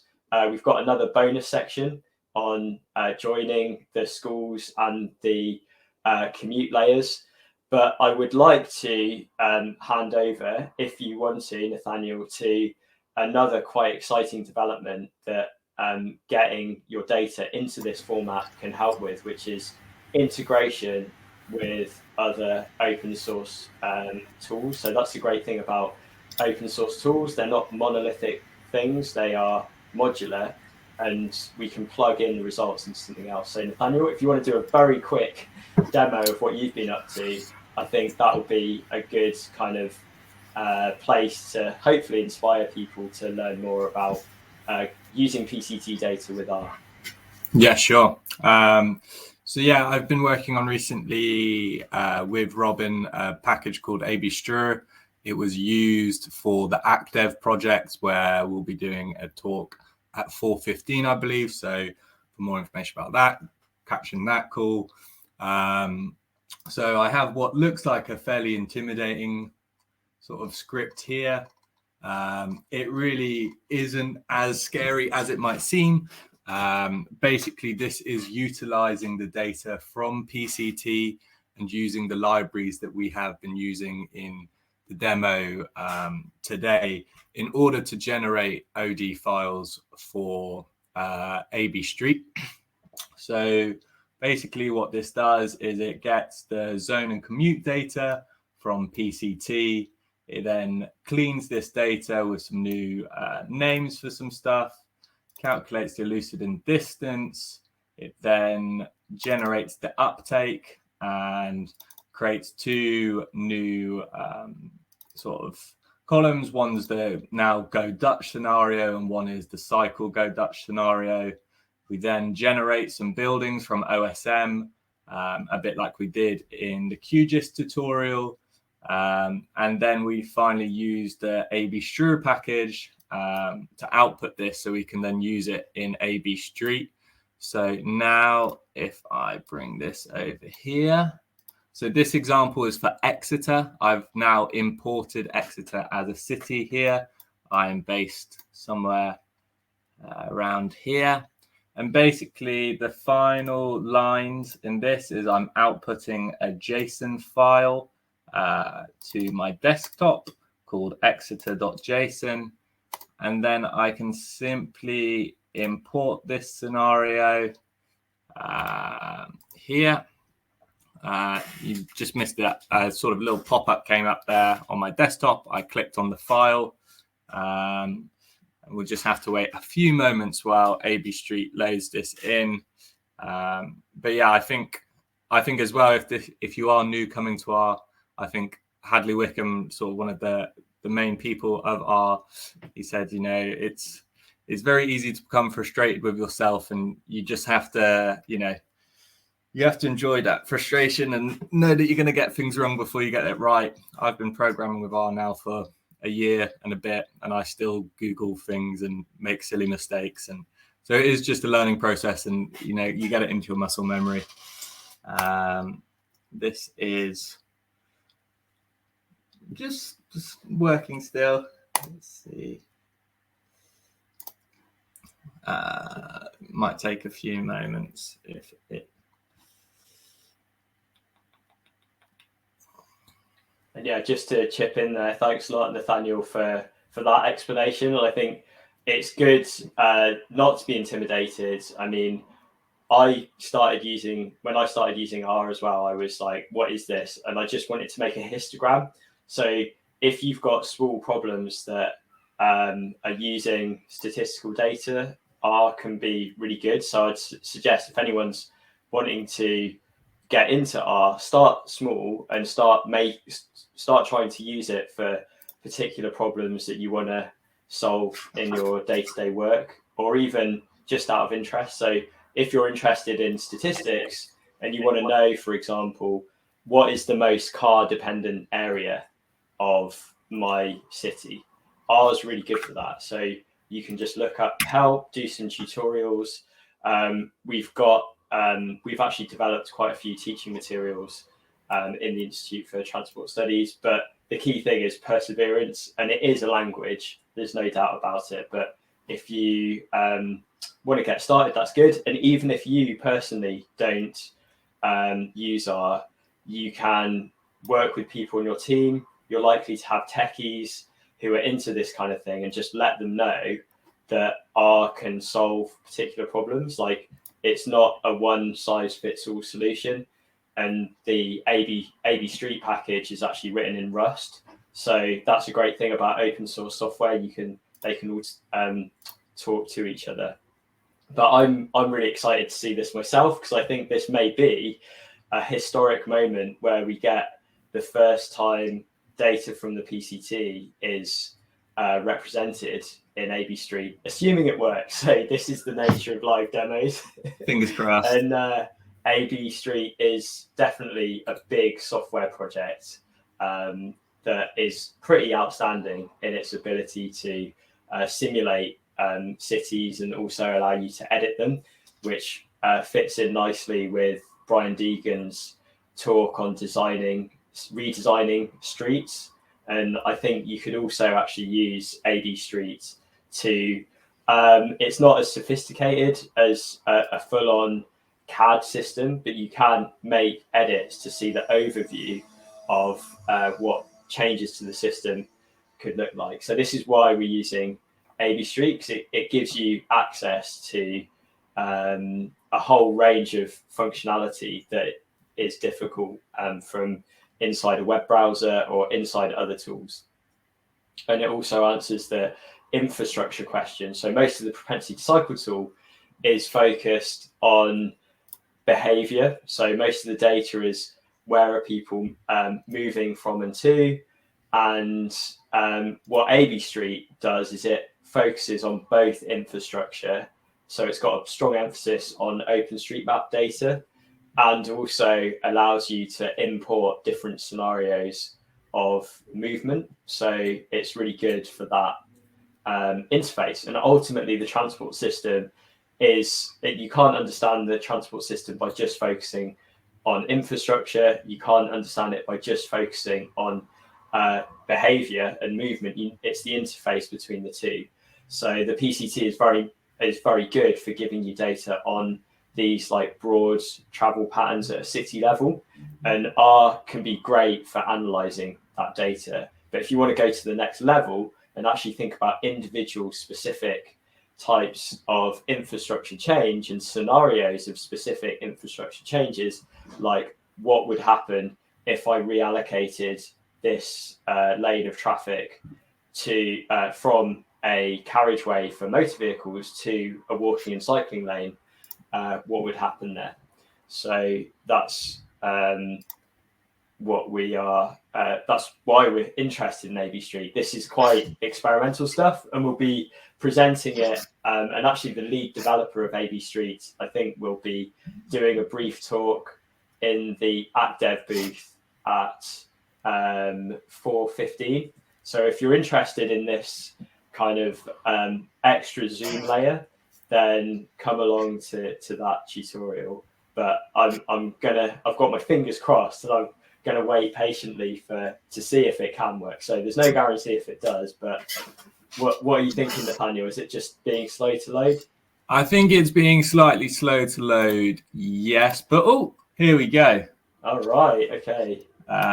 So now we have imported the scenario of change where we have a Go Dutch model that is taking away from drivers and adding to cycling. We can now fast forward time and we can start watching the commute as it happens in the morning.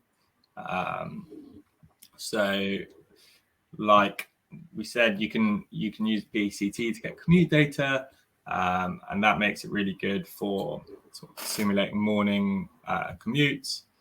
And once this is done rendering, we should start to see some of the agents moving around the map by bike, walk, or transit.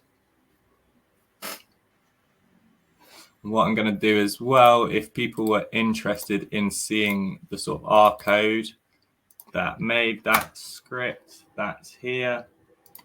We can slow things down now. Start to see some agents here. So we have person driving on their way. Let's see if we can find anyone cycling. Maybe down by the river. No. But another awesome feature is the ability. So in Exeter, we do have these cycle lanes going across the river. What's brilliant. But AB Street also allows you to edit the map to allow for a participatory design process for the planning. So if we wanted to turn Oakhampton Street into a cycle-only street, we have the ability to do that, to edit the map and then rerun the simulation and look at the changes that have happened there. So I'm just going to cancel that change for now. And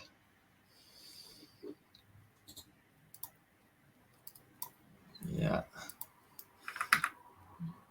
it's being a bit slow on my 16 gigabyte RAM laptop, but So yeah, I mean, we get the idea. You get the idea. That was great, and it's always good, I think, to do research led. Like I didn't, we could just do a talk on an intro to R, but I think it's important to see why we're doing this and where the cutting edge is. So it's moving pretty quickly. I think just in terms of using different tools, I think also the nature of open source software is very much about collaboration. So it's about not trying to reinvent the wheel. So I could try to generate an agent-based model in R, but rather than do that, I can just find the best available open source product and then plug into that. And that's a much more efficient way of working. It's the same with people. People have different skills. So if you've got someone on your team who's into the R side of it, then they can focus on that. And then you need everyone else. You need people on the policy side.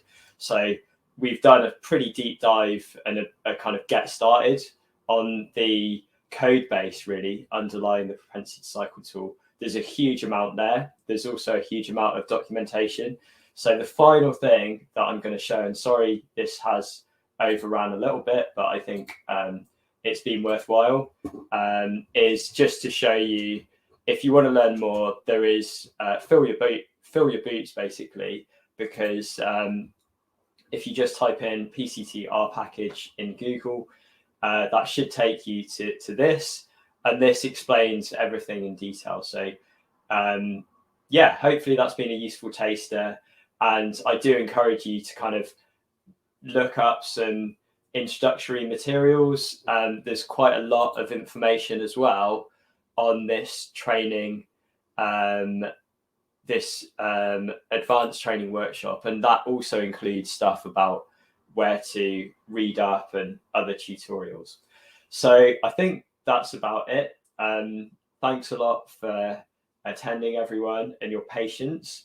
If I could just get a few comments from people about how you got on. I'm interested in hearing about issues that people would have had with art. If you would like it, any particular information, or if there's any other questions, I will stay around for the next 5-10 minutes.